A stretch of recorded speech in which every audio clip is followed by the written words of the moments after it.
Unit 3 is, again, a review of what we did last year in AP Calculus AB.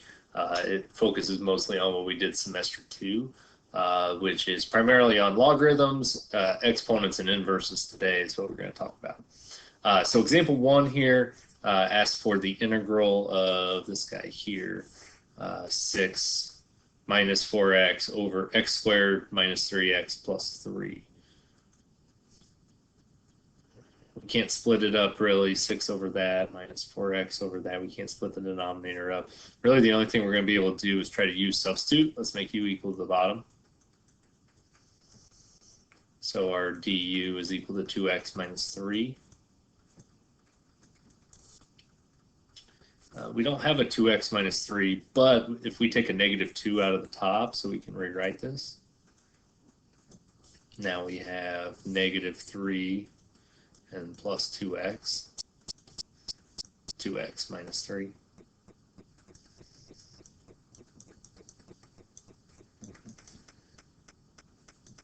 So when we go to change it to u, 2x minus 3 dx.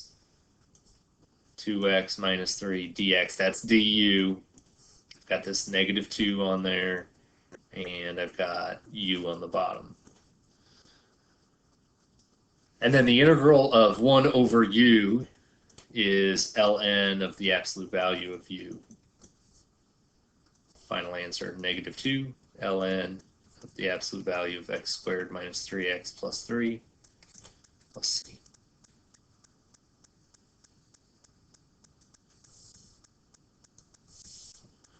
Example 2 asks us to evaluate dy dx for y equals ln of x sine x. A couple different ways you could do it. The easiest way, because we have natural log of something, would be to split this up into 2 separate natural logs. So natural log of x plus natural log of sine x.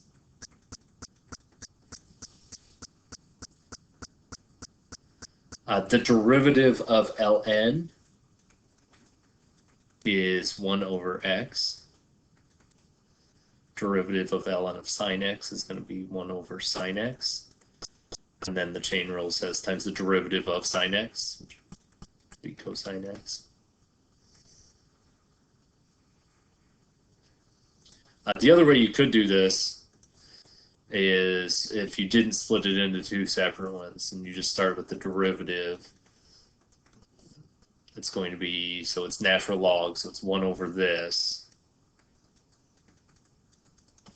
times the derivative of this. To get the derivative of this, we have to use the product rule. So x times the derivative of sine x plus sine x times the derivative of x. And then if you divide these things, this divided by that, x is canceled, so I get cosine x over sine x. And then this divided by that's 1 over x. I get the same thing either way. Example 3, the integral from 0 to 1 of 1 plus e to the x over x plus e to the x dx. We want to use substitute. U equals the denominator. So we did the logarithms, now we're moving on to exponents here.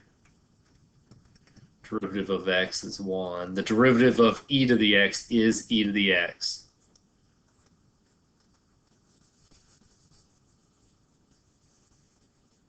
So 1 plus e to the x dx, there's du. 1 over u. Don't forget to change your bounds. If you plug in 0, you get 0 plus e to the 0. E to the 0 is 1. If we plug in 1, we get 1 plus e to the first. Integral of 1 over u is ln.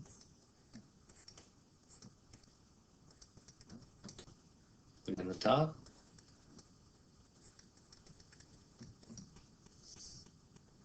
Plug in the bottom. When I plug that in, or plug that in. Both those are positive numbers. You don't need the absolute values on there. It's not wrong if you put them. And then ln of 1 is 0. So ln of 1 plus e, which is not ln of 1 plus ln of e. You can only split it up into two separate ones like that if you're multiplying in there. Multiplying, then you can split it into two separate. Example 4. Formatting there is weird. Example 4, part A. So these are derivatives and integrals of things that have bases that are not e. So 3 to the 2x minus 6 instead of e to the 2x minus 6. The rule is if we're taking the derivative, so for an exponent, it's the exponent or the base to the exponent. Nothing new there. Times the derivative of the exponent, that's the chain rule. And then because the base is not e, it's times ln of whatever the base is.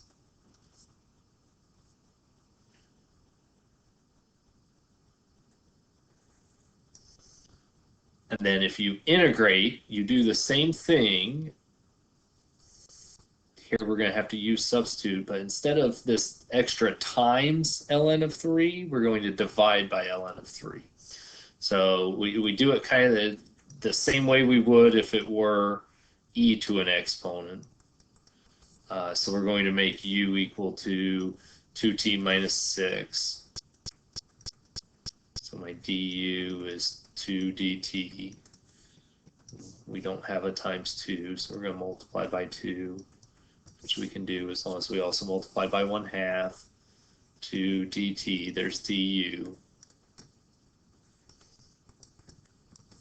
Then I've got 3 to the u.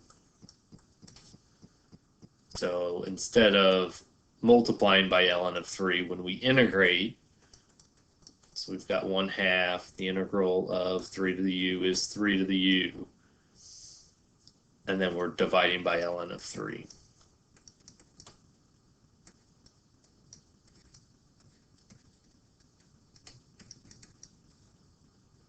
And that's not my final answer because it has a u in it.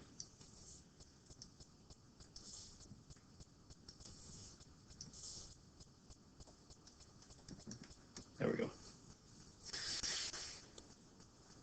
So if you are taking the derivative of an exponential function and the base is not e, you do it the same way you would if it were e to the exponent. You just need to multiply it by ln of the base. And if you're integrating, you're dividing by ln of the base.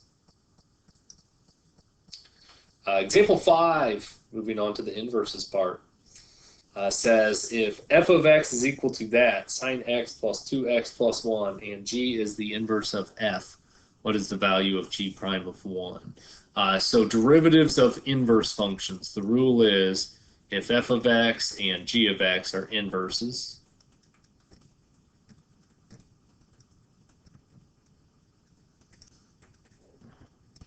then we can get the derivative of one of them by doing 1 over f prime of g of x.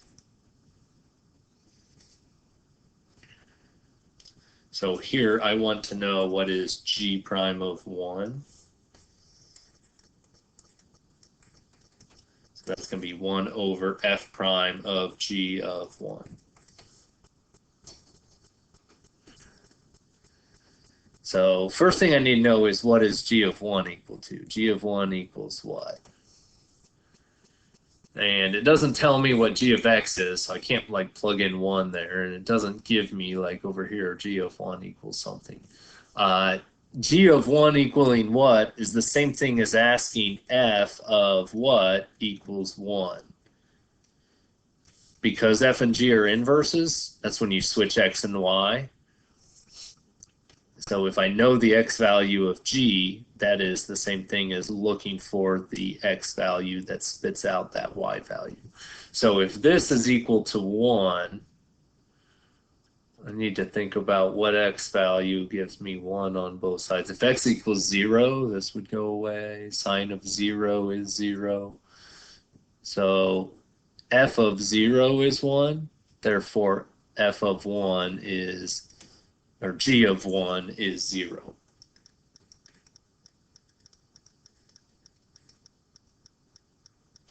So I need 1 over f prime of 0. To get f prime of 0, we can take the derivative here, plug in 0.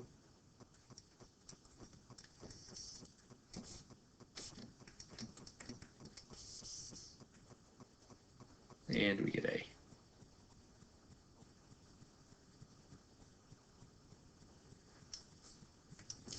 And then one more type of problem I want to take a look at. I am not sure. I can't remember the way last year ended. I'm not sure if we did this or not. But it is the limit process of an integral. And the way it works, I have a here and b here. Let's go ahead and make those numbers. So we are integrating from 3 to 6. And I've got a line, but I want to talk through this as though it were any curve. So the first way we learned how to approximate the area under the curve is to make these rectangles, right?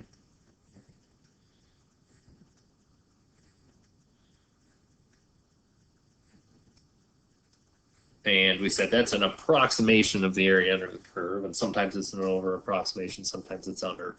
But if we were trying to write an expression for one of these rectangles, one rectangle would be this distance, delta x, times this height. And this height is f of x. F of x evaluated at this first x value. So that's the area of one of these rectangles. If I want to add up all these rectangles, I would say this is the sum as I starts at 1 and goes to n. So this would be f of x sub 1, so like the first x value, and then you would plug in 2 would be the second x value, and 3 is the third x value.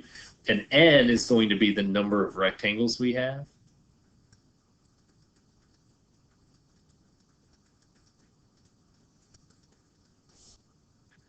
And that would give me an approximation of this area. Well, we don't want an approximation. We want the exact area. And if we're looking for the exact area, the more and more rectangles I have, the closer and closer that it's going to be to the actual area.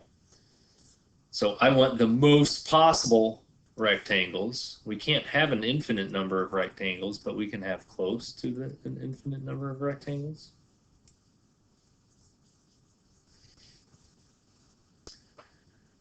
So this is the general form for the limit process to find the area. Notice delta x. Delta x is this distance. I should probably back that up a little bit, get rid of that purple. But it's the distance in between, the width of these rectangles right here. So what it's going to be is if I take this entire distance from here to here, which is 3 units, and divide by the number of rectangles, that will tell us what delta x is. So delta x is always going to be, if this is a and b, it's going to be b minus a over n. We're going to plug that in for delta x. So in this case, it'll be 3 over n. So let's take a quick look at what this is going to look like.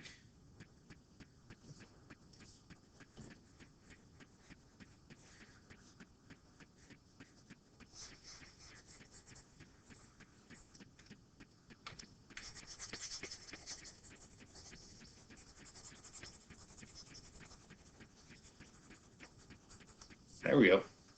All right, so for this problem, when it asks you to use the limit process to write an expression for the area, it's going to be limit, as n approaches infinity, of the sum as I goes from 1 to n. That is always going to be the case.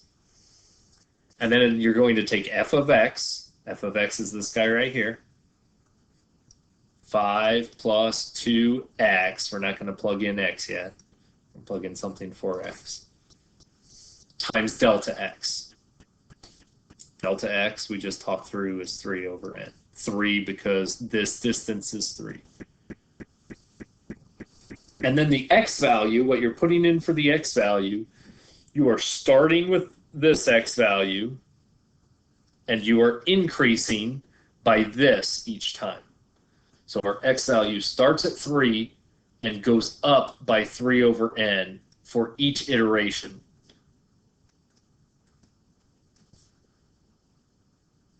That is what it should look like. Let's try another one. Let's suppose it said the same type of problem. Use the limit process to write an expression that represents the area under, let's go, g of x equals 3x squared minus 1 on the interval from 7 to 15.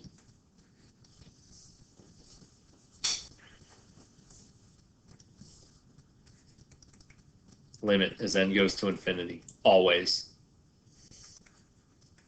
of the sum as I goes from 1 to n, always.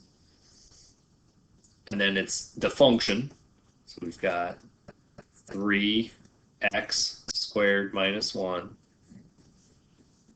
times the width. The width is 8 divided by the number of rectangles that we have. And then what goes right here is our x value starts at 7 and increases by 8 over n. And thankfully, you will not have to evaluate that. Sometimes, actually always, I've never seen this on the AP exam except for occasionally as a multiple choice question. So we'll take a look at some more like that at some point, but that is it for today's notes.